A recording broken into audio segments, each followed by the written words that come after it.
নমস্কার বন্ধুরা, আমি ঋত্বিক আর আমাদের চ্যানেল ভবিষ্যৎ দৃষ্টিতে সকলকে স্বাগত জানাই। বন্ধুরা, দশম ভাবের অধিপতির বিভিন্ন ভাবে অবস্থান নিয়ে আমরা যে সিরিজটি শুরু করেছিলাম, আজকে তার ষষ্ঠ পর্ব এবং আমরা আলোচনা করব যে দশম ভাবের অধিপতি যখন ষষ্ঠ ভাবে অবস্থান করে তখন জাতক বা জাতিকা জীবনে কি ধরনের ফলাফল লাভ করে থাকে।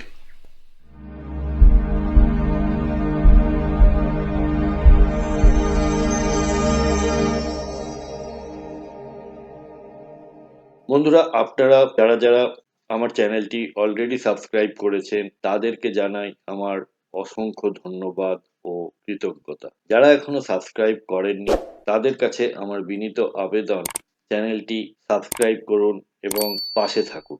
বন্ধুরা, দশম ভাব বলতে আমরা বুঝি কর্মভাব, অর্থাৎ আমাদের পেশা বা কেরিয়ার, আমাদের কর্মফল, আমাদের সোশ্যাল স্টেটাস, অর্থাৎ সমাজে আমাদের বা জাতক বা জাতিকাকে কি চোখে দেখে তার সামাজিক অবস্থানকে নির্দেশ করে, সাফল্য ও সম্মানকে নির্দেশ করে, আপনার অথরিটি বা কর্তৃত্ব কতটা সেটাও আমরা দশম ভাব থেকেই দেখে থাকি। এছাড়া রয়েছে দায়িত্ব ও শৃঙ্খলাবোধ। দশম ভাব থেকেই আমরা গভর্নমেন্টকে দেখি, রাজনীতি এবং প্রশাসন অর্থাৎ অ্যাডমিনিস্ট্রেশনকে দেখে থাকি।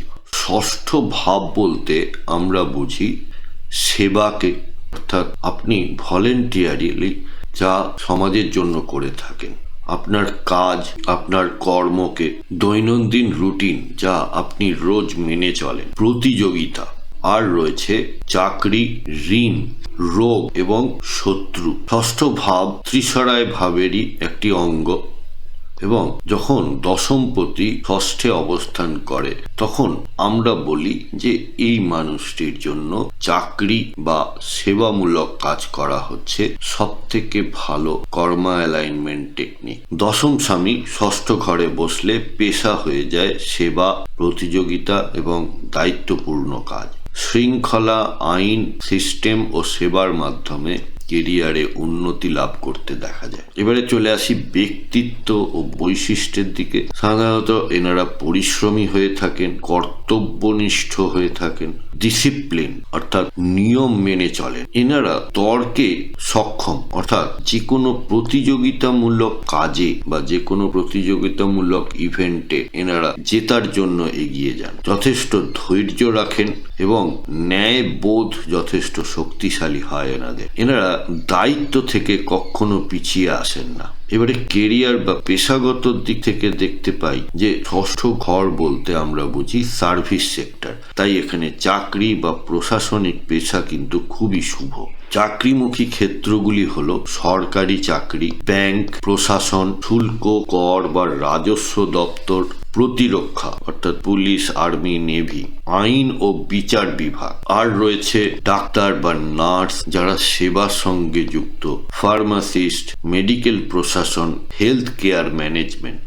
অফিস ম্যানেজমেন্টের দিক থেকে HR, operations, compliance, audit, accounts, এইগুলিতে এনারা যথেষ্ট পারদর্শিতা দেখিয়ে থাকেন। আর বিশেষ ক্ষেত্রের মধ্যে রয়েছে ইন্স্যুরেন্স, লজিস্টিক্স, NGO বা সোশ্যাল ওয়েলফেয়ার, কাস্টমার সাপোর্ট। এবার চলে আসি এই কম্বিনেশনের আর্থিক অবস্থার দিকে। এনাদের আয় কিন্তু নিয়মিত হয়ে থাকে, চাকরি থেকে স্থায়ী বেতন এনারা পেয়ে থাকেন, অর্থাৎ যে অর্থ আগমনের জায়গাটা কিন্তু একটা স্থিতিশীল থাকে। প্রশাসনিক প্রমোশনের যোগ থাকে, সার্ভিস কানেক্টেড বেনিফিট পেতে দেখা যায় এনাদের, মেডিকেল বা লিগ্যাল ফিল্ড থেকেও এনারা অর্থ রোজগার করে থাকেন, ঋণ ও প্রতিদ্বন্দ্বী মোকাবিলায় সাফল্য লাভ করে থাকেন।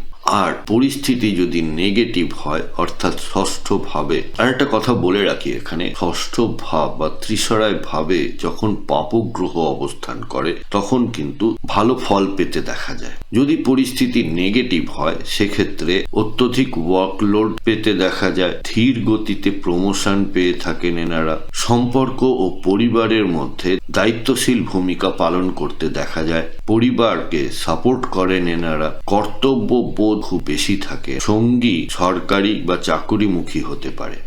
নেগেটিভ দিকের মধ্যে কাজের চাপ খুব বেশি পরিমাণে এনাদের উপরে আসতে পারে। প্রমোশন ধীর গতিতে, অর্থাৎ যখন পাওয়ার কথা তার থেকে অনেক ডিলেড বা পরে প্রমোশন পেতে পারেন।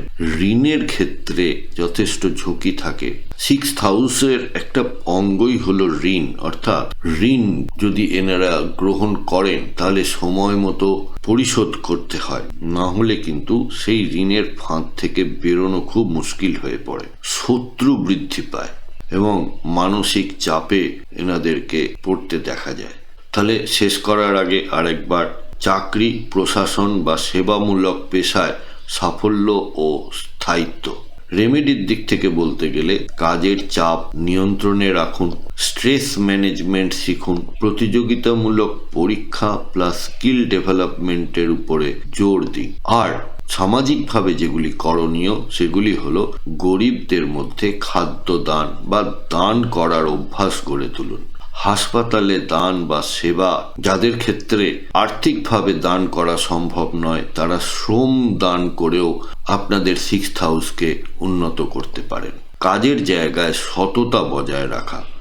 বন্ধুরা, আমাদের এই ডিসকাশনে কোনো পার্টিকুলার চার্ট ধরে বা গ্রহের অবস্থান ধরে কিন্তু কোনো কথা বলা হচ্ছে না। আপনার কোনো হাউসে যদি সমস্যায় থাকে বা জীবনে কোনো ধরনের সমস্যার সম্মুখীন হন, তাহলে আপনারা ভবিষ্যৎ দৃষ্টির সাথে যোগাযোগ করতে পারেন এবং আমাদের কাছ থেকে আপনারা কনসালটেশন নিতে পারেন। আপনাদের ন্যাটাল চার্ট বা গ্রহগত অবস্থান জন্মকালীন, তার সাথে দশা অন্তর্দশা এবং আগামী দিনের যে ট্রানজিট এবং তার প্রভাব, এই সব মিলিয়ে আপনারা একটি রেজাল্ট বা সলিউশন আমাদের থেকে পেতে পারেন। কন্ট্যাক্ট নাম্বার এবং ওয়েবসাইট এবং চেম্বারের অ্যাড্রেস সবই দেওয়া হলো, আপনারা সময় মতো যোগাযোগ করতে পারেন। বন্ধুরা, আপনাদের কারোর জন্মছকে 10th লর্ড কি 6th হাউসে অবস্থান করছে? আপনারা জীবনে কি ধরনের ফলাফল পেয়েছেন যদি আমাকে কমেন্ট বক্সের মাধ্যমে জানান। বন্ধুরা, যদি ভিডিওটা আপনাদের ভালো লেগে থাকে তাহলে অবশ্যই লাইক, কমেন্ট, শেয়ার করবেন। সাবস্ক্রাইব না করে থাকলে আবারও আবেদন করছি, সাবস্ক্রাইব করুন। সাথে থাকার জন্য অনেক ধন্যবাদ।